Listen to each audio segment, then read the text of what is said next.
You ever think about how the internet has just exposed you to a bunch of stuff that no reasonable person should ever care about? Like, most people just use the internet to find out how to make homemade jam or what someone's cock looks like, but me? No, I use it to hear people talk bad about a video game from 1994 starring Big Diesel. I feel like the generation of talking about the same 4 games as the worst games of all time has come to an end.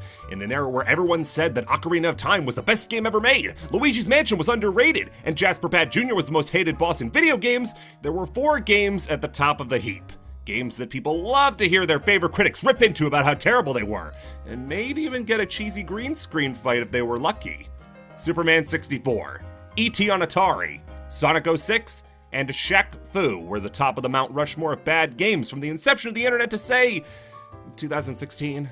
These were the 4 games that if you had no real exposure to bad games, you would just say were the worst games because, well, everyone else did. If everyone else jumped off a bridge, I know I would! We're focusing on Shaq Fu today, specifically its 2018 follow-up, Shaq Fu, A Legend Reborn. Gather round, kids, because this is a story all about how you kill a joke.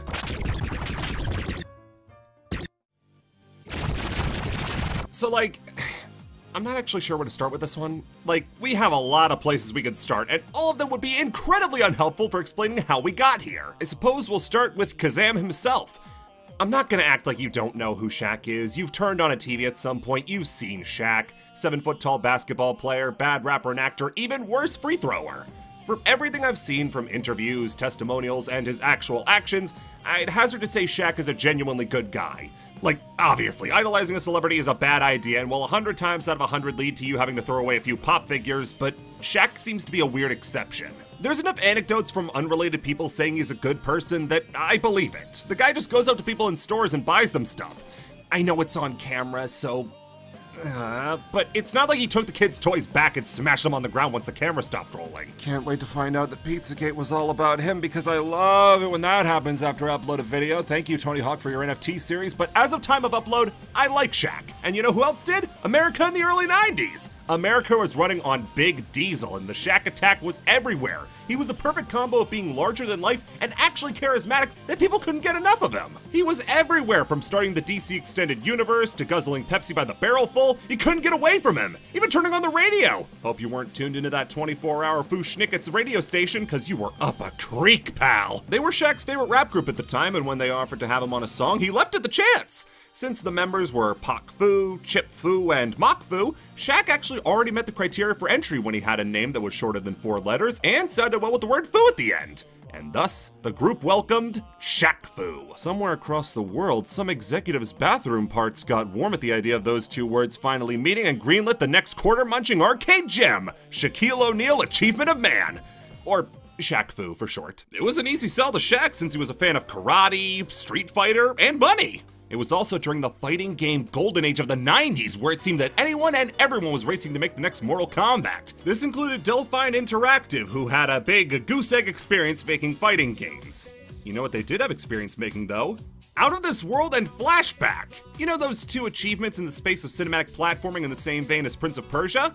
Well, who else was supposed to put Shaq's big mug onto the Game Gear? Answer that one! They were tasked with recreating the epic story of Shaq's life in fighting game form, with all the cat ladies and evil mummies that were involved. This also involved rotoscoping, which is what made their games look so unique for the time. Shaq actually did perform most of his motion capture for the game, and even named his second album after it. Give Shaq credit, he really threw his entire back into being part of the game-making process, so that's cool! So the game was released on October 28th, 1994, and how was it? What are you talking about? You know exactly how bad the game is because nobody would shut up about it for years! This is widely considered now to be one of the worst fighting games of all time, but back when it was first released, it was given mixed to positive reviews. Yeah, Shaq Fu being terrible is actually something that came about with the turn of the millennium.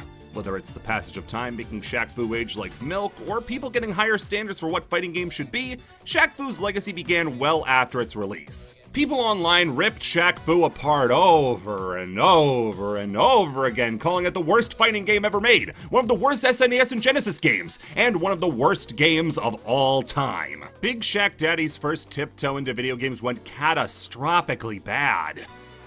But why are so many people latched onto this game? It's a bad game, obviously, but is it really that much worse than the wave of garbage fighters that came out around this time? For every boom, there is debris, and the fighting game boom had plenty. Is Shaq Fu really worse than Shadow War of Succession? You killed me once, but now I am more powerful than you can ever imagine! Is Shaq Fu really worse than Brutal Paws of Furry? Is Shaq Fu really worse than 3D Balls? Tell Santa you want balls for Christmas! So obviously it's not the worst fighting game ever made, but then why would people not shut up about it? Well, don't tell anybody, but I think I'm close to cracking the case.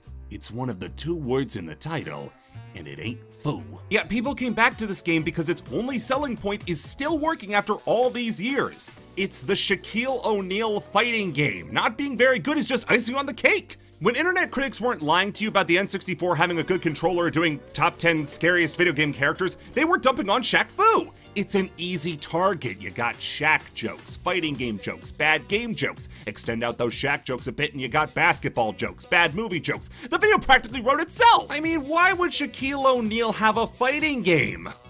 The right answer is, why wouldn't Shaquille O'Neal have a fighting game? Have you seen the man? He's 100%ing life. He has a doctorate and he powerbombed Cody Rhodes on national television and gave a send-up to the recently passed Mr. Brody Lee, which was really cool. For years and years, Shaq Fu was the butt of the internet's joke, to the point that people decided to corral the game and exterminate it. The Shaq Fu website is one of the more infamous in the realm of bad video games, being a site whose entire mission statement is to destroy every single copy of Shaq Fu in existence. You know you've made it when there are people forming hunting parties to come and murder you and your entire extended family. Now, do I think that this site has had much success?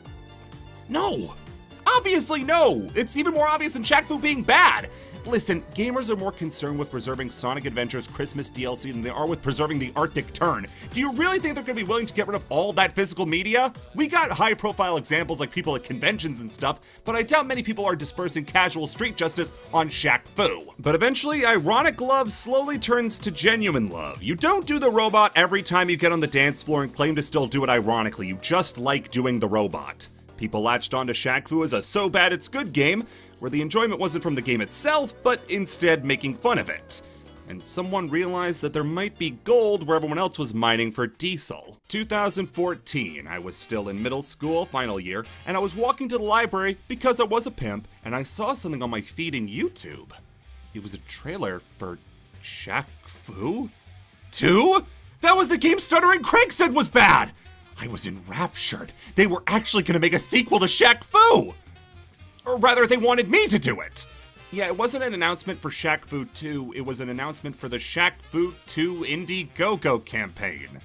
That's right, Shaqtus apparently didn't have enough loose change in his couch to cough up for the game's $450,000 price tag. Leave it to the memers who wanted the game to get the job done! There was no price tag too high. Or rather, exactly $458,884 was high enough because that's how much Shaq Daddy got from us. What did your pennies on the dollar get you? Oh, all sorts of fun and unique things! For $20, you got entered in a Shaq Fu tournament for the chance to win $25,000 if you could take down the Big Agave. This never happened. $25 got you lifetime access to every piece of DLC the game ever got. It got one. $35 got you an exclusive character to use in both the game's story mode as well as its co-op and versus mode. None of those things happened. Looking back at this Indiegogo campaign now after having played the game seems like the ramblings of a kid who was just running through a candy store, super excited to put everything in his basket. And it will have a character creator and destructible environments. You can play as all the bosses, and there will be a power-up for every one of Shaq's nicknames. Have you ever actually read that list? That's a tall order. Final Fantasy. This game promised a lot, and by the end of its campaign, it became time to pay up. The people paid for the game, and now it's time for Mad Dog Games and Big D's Studios to make it happen. And then for the next 2 years, silence. Shaq Fu had gone into hiding. Neither hide nor hair were ever seen for the longest time. Vague posts on the Indiegogo page would let people know that there wasn't some sort of chaos dunk that had killed everybody on the staff, but still, it was a little less of an encouraging sign. You know how when someone clams up and refuses to tell you how something's going, it actually means that they're really proud and confident in what they've made? Then in 2016, the game is nearly finished! Yeah, the Indiegogo got an update saying that the game was practically already done and all it needed was a little time for a quick spit and polish. Then the sexy fireman calendar changed from 2016 to 2017, and we went a full year without a single update on the game. We'd figure out why in a post in 2018 saying that how the world had changed in the past 2 years facilitated script rewrites. But the game was nearing its release date, and we got to see all that Shaq Fu had to offer. Wait, what? This does not look like the game that they had teased. Where was all the art that looked like this? Now it looks like a Mondo cartoon. And why were players of NBA Playground getting it for free? Well, Mad Dog Studio were also working on that game, and it was a sports game without online play, which meant it had no purpose, so as a make good, early adopters got Shaq Fu for free. Imagine smashing into somebody's car and as make good you piss on all their wounds. But after canceling the Wii U, 360, and PS3 ports, Shaq Fu, A Legend Reborn would be released on June 5th, 2018 to a complete critical flogging. Critics may have been unusually kind to the original, but it looks like that kindness had entirely dried up by 2018 as this game was absolutely brutalized in the reviews. Especially sad when the tagline for the game was "Don't Foo It Up." So, now we're here. Shaq Fu 2 is now no spry spring chicken and just sort of exists. Nobody really talks about the original anymore, and without the original, there's not a chance anybody's talking about the decades-late sequel. But the game exists, and by the binding contract that I wrote in my own blood and signed in someone else's blood, I now talk about Shaq Fu, A Legend Reborn before the end of the year, or else, quote, bad news will happen, so let's rip this band-aid off. So the game starts with a well-animated cutscene describing Shaq's backstory, or Shaq's story, of him being a young Chinese rickshaw driver mocked for his size until coming under the tutelage of a gay pedophile yay-yay. You think I'd willingly say that if the game didn't make me? It's time you knew my secret. I seen your browser history. Some things are better left unsaid. What? No, I lent my computer to a guy at work. Anyway, that's not it. So Shaq grows up to be a strong fighter who's destined to do something great. He gets his chance when his village is suddenly sieged, and we get to the gameplay. Here we get one of the game's better aspects. Some parts of its humor. We'll get to the other side of that coin later on, but when the game just writes out jokes, they tend to be funnier. Use the arrow keys to move! Duh, another awkward-looking, hastily edited enemy with a ranged weapon and horns. Weird. Is there a pattern here? Nah. You're probably wondering what you can buy with all those coins you've been collecting. Nothing. You can't buy anything. They have absolutely no point at all.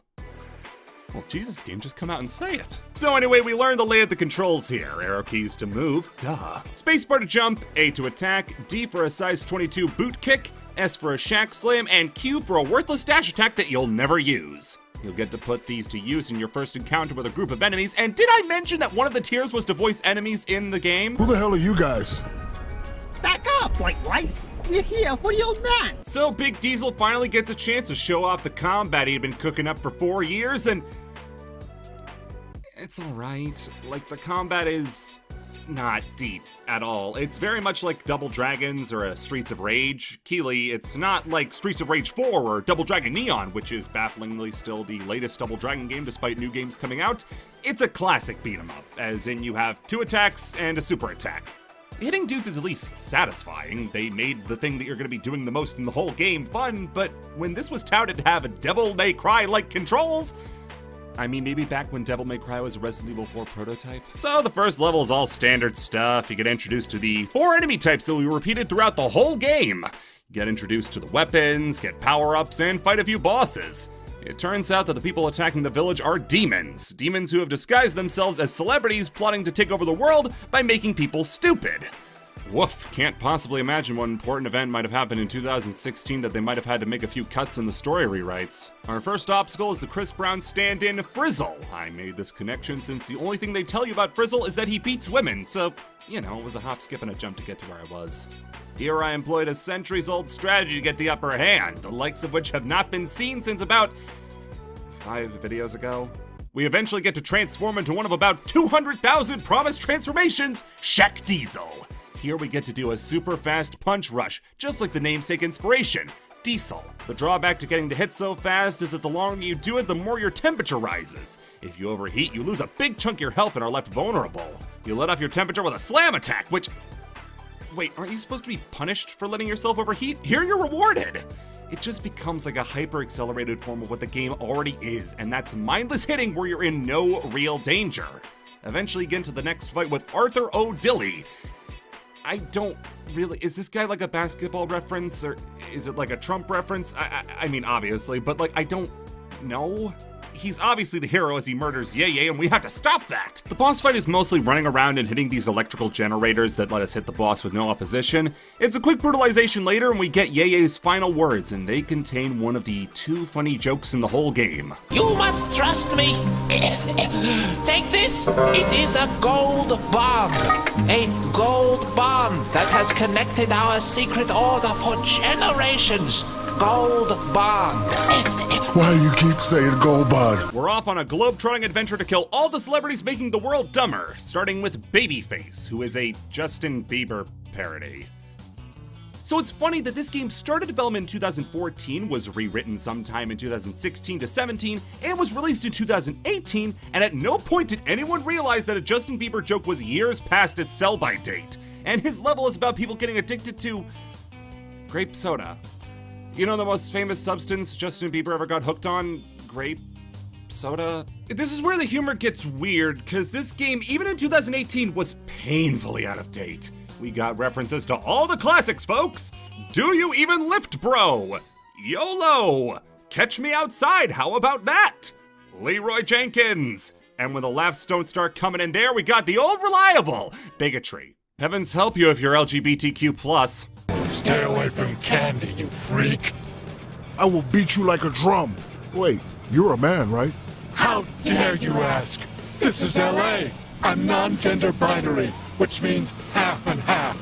Big Diesel, baby, I gotta let you know, that's just not even what that means. Those are 2 different things. So we go to South America, where Justin Bieber is famously from, and have to fight through the purple flurp-addled streets of the slums to get to Babyface. Here we get introduced to a new version of classic characters. When the regular bad guys touch the soda, they get transformed and become stronger. As well, they also get an anti-air attack that comes out the literal second you get close to them when jumping. Without that, crowd control becomes a massive issue.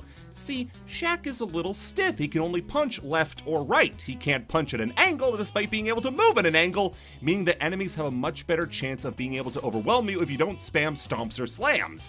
Except the next enemy, the bodyguard, has an automatic counter to the stomp that makes it so instead you get hit with it. So to get out of situations, your only option is to do the slam, but you don't always have the slam like you have the other 2, so sometimes you just can't escape. We also get to fight a mini-boss named White Tiger, who has the face of one of the Indiegogo backers on it. That was another reward. Imagine paying hundreds of dollars for your video game debut and they make you the big, ugly, stupid one. Soon you get to one of the game's designated fun portions, where you get an unlimited resource that instantly kills most enemies that you have to do over and over. This time it's throwing barrels over a soda river at soda pushers so you can turn this valve.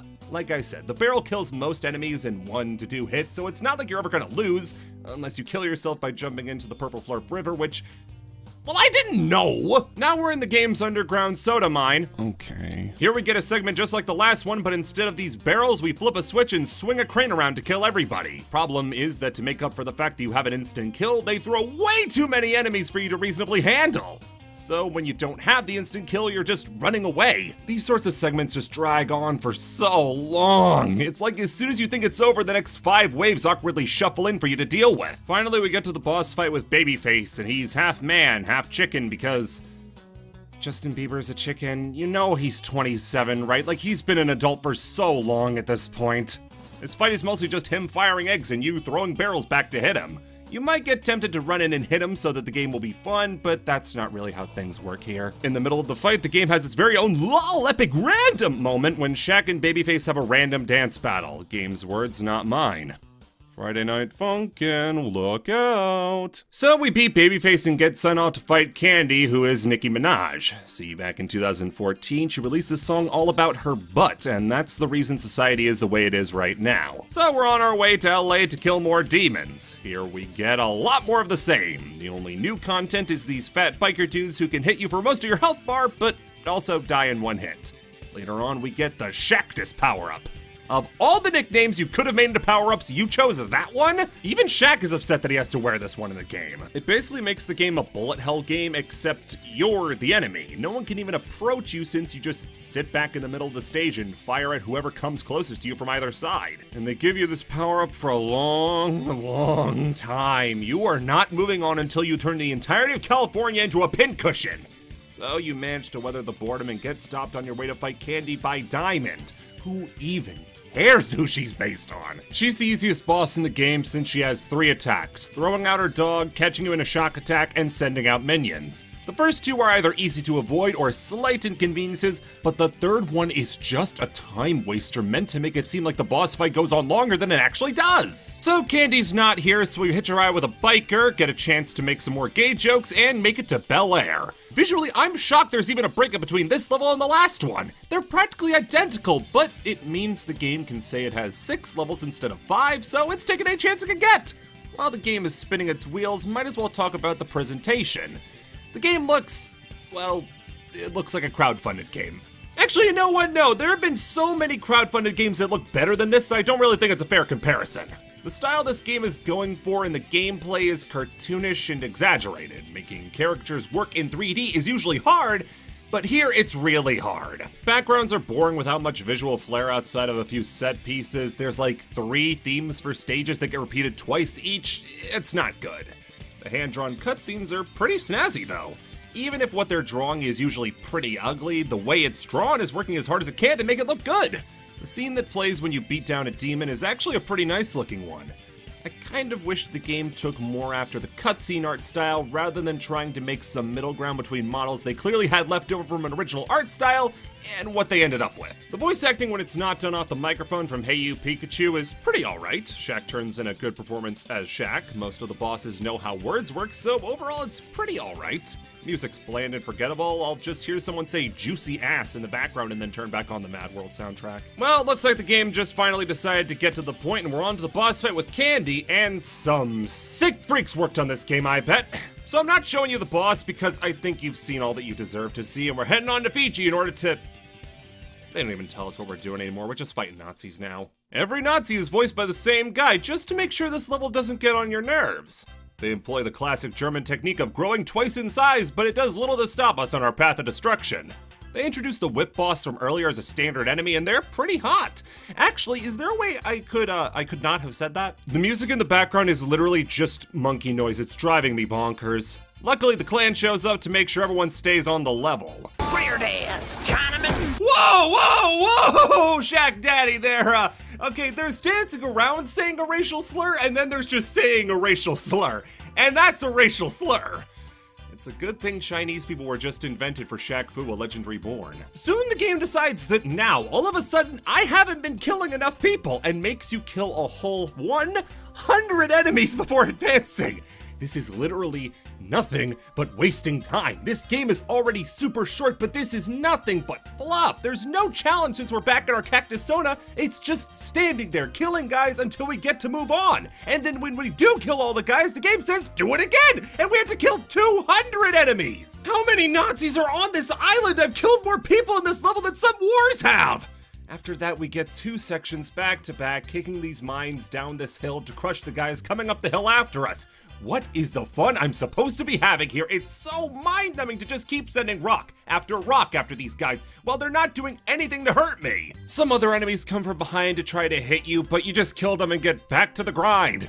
And like I said, it's 2 segments of this one after the other. It's the worst level in the game since it just won't let you go. It's insistent on you never leaving until we finally get to the boss, who is eternally relevant celebrity Mel Gibson. Were they just that inspired by his Oscar win of Hacksaw Ridge that they just needed to make the boss of these German soldiers a Scottish character? This boss fight is another one that feels the need to spam you with little grunts so you never actually feel like you get a chance to fight the boss, and when you do, it's another one that instead of being exploitable by jumping over them, punching them, repeat, it requires it! He'll fly up high and breathe fire breath, but other than that, he's just another boss. It turns out the leader of the demons is attacking our hometown and we have no way of getting back in time! With David Hasselhoff unavailable, we have to rely on Seymour Prophet, a whale who saved Shaq when he was younger. Is this a reference? Am I old? Is this meant to be someone? Why is it a disgusting neckbeard whale? Why does it have a mouth and eyes animated by psychic pebbles? We're back at the first level, but they set it on fire this time. They gave up on making unique enemies for the game. At this point, we're just fighting through the same enemies from the other levels, all mishmashed together. Certainly doesn't help the feeling that this game has been repeating itself since Mission 2. We got a lot more segments with the instant win weapons like the barrels and the polearms, but they get mixed up with a portion of the floor occasionally becoming fire and burning you. Cool! A part of the way into the level, Shaq asks the game designer to change up the music to something with a beat. You'd think that the accent the designer has is hamming it up because why not prod the Ruskies a bit? But no, the whole dev team is Russian. Thanks for that, credits. Anyway, the song becomes Can We Rock, What's Up Doc by Shaq featuring Fushnikits, which basically means you are not going to hear the music from this part of the game because I don't want them to hunt me down like Activision did when I stole their precious Proving Ground trailer footage. We get a back-to-back segment where we have to kill another 200 enemies as Big Sexy and then immediately do more of the boulder rolling from the last mission. It's turning my brain to mush, and I think I've been hitting the A key so much I might develop carpal tunnel. After that, Shaq chews out the game maker for sending wave after wave of endless enemies. He says that's free-to-play crap!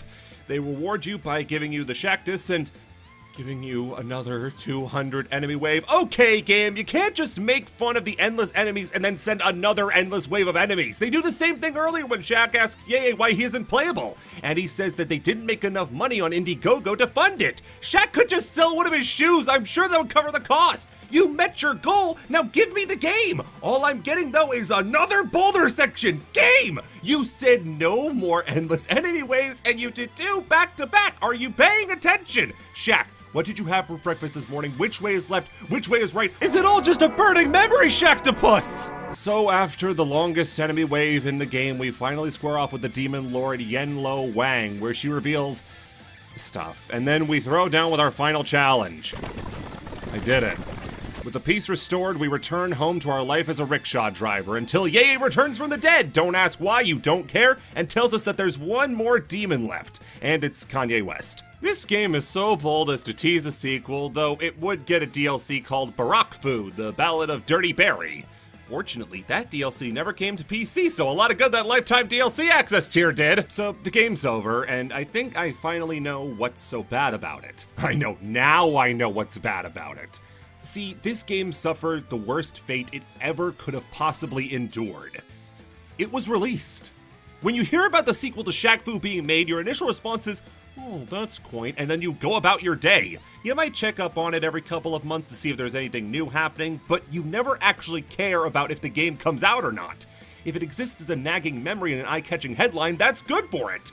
When you actually do release the game, though, that's it. The joke's over. You killed the unicorn, and the magic is gone. It's the same thing with that show, The Prince. This show only ever existed as disgusting promo art, and when it finally came out, no one cared, because just like with that, or Shaq Fu, or Bubsy the Woolly Strike Back, you can't just make something awful and then expect to keep people's attention when the honeymoon period wears off. I've mentioned throughout this whole thing that there are parts of it that I like, but ultimately, it's a joke of a game, and it's a joke that gets really old really quickly. Also, good job making the game just a little longer than 2 hours so I can't get my refund. Really cool!